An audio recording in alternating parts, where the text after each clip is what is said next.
The Truth Occurs. Hi everyone. Well, a lot of people have been asking me to give my perspective on the Kony 2012 controversy, so I'll let you know what I think.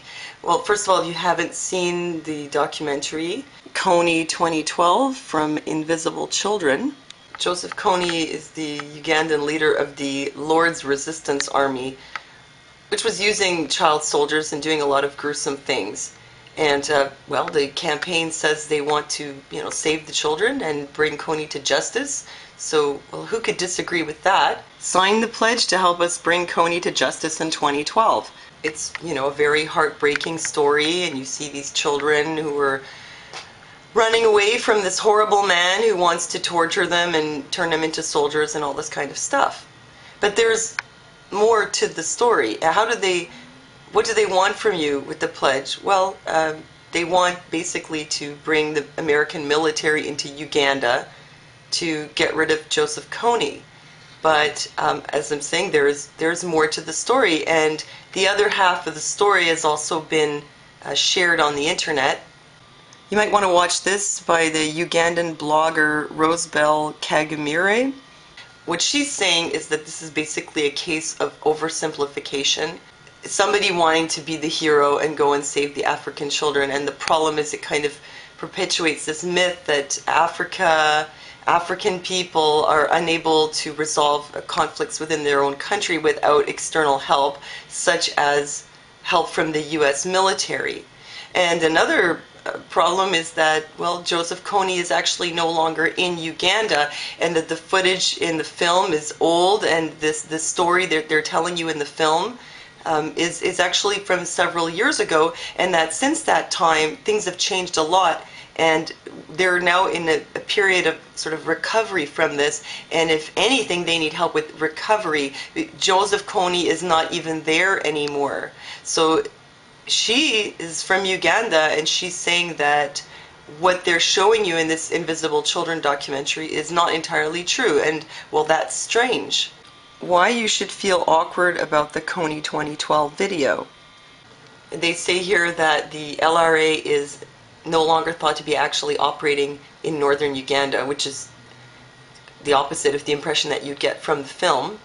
Also, there have been military attacks and a lot of attempts to get rid of the LRA, and they say that at this point it has diminished, perhaps amounting to 250 or 300 fighters at most.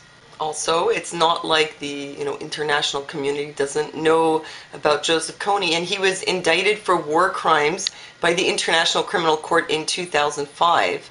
As they point out here, he's still on the loose, but the film is portraying crimes in northern Uganda that are from a bygone era. So, it's very strange. I mean, this huge viral marketing campaign, everybody's like, oh, we got to go and save the Ugandan children, when really Kony is not actually that much of a threat to the Ugandan children anymore. Not to say that Kony shouldn't be brought to justice, but the picture you get from the film is pretty misleading. From Al Jazeera, Dangerous Ignorance, the Hysteria of Kony 2012.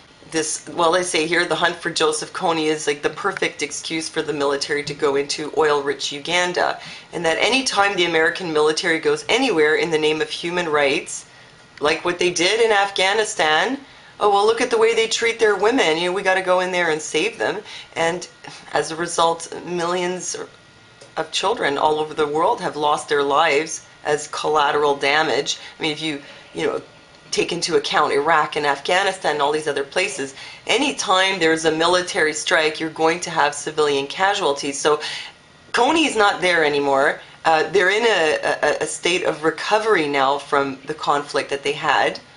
And so what would be the point of the American military going into Uganda? Would it really help anyone, or would it actually be at the expense of the very children that you want to be helping? Another problem that this article mentions, as well as the one from Time, is the mysterious nodding disease.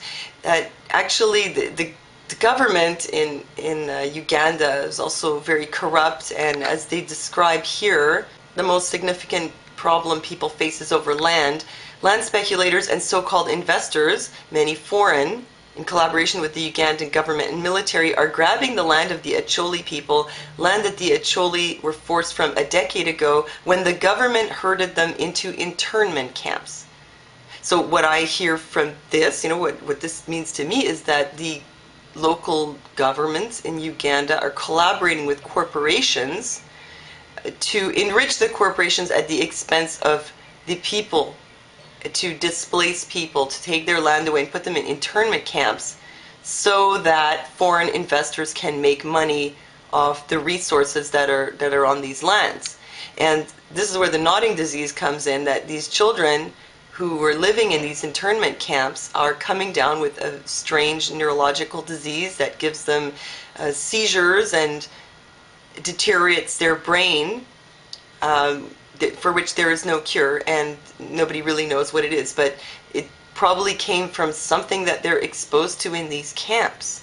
It says the deadly illness has broken out among thousands of children who had the bad luck to be born and grown in the camps, subsisting on relief aid.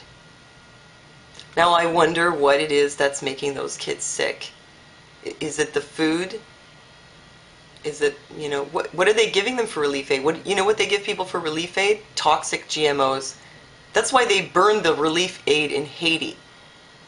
Or are they giving them some kind of vaccines, or who knows what? But there are problems in Uganda. The children are having problems, but it's not so simple that you could watch this documentary and that's going to just help you understand all their problems. And the solution, of course, is to send in the American military.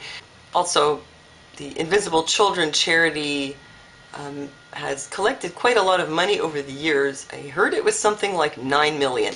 I don't know. Only 30% of that actually went to the charity itself, because the rest is travel expenses and who knows what. I mean, it looked like a pretty well-made film. Films can be expensive. Also, plane tickets to Africa, I can understand that. But Dan Dix with Press for Truth in Toronto makes films for basically no money. So where did all that money go? But that's kind of a side issue. And the Hollywood people are on board. Stars sign up for Kony 2012 campaign. Rihanna, Sean, Diddy, Combs, Justin Bieber, also Oprah Winfrey. They're all on board with this, so that right there makes me suspicious.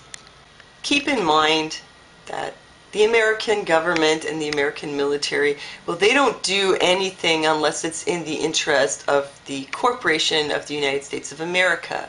So they like to say that they're doing things for children, but you really believe that? I mean, look at who's running the American government. Like, look at, for example, the Bushes. Do you really think that they care about the poor children? When their home crowd is the haves and have-mores, these people don't give a crap.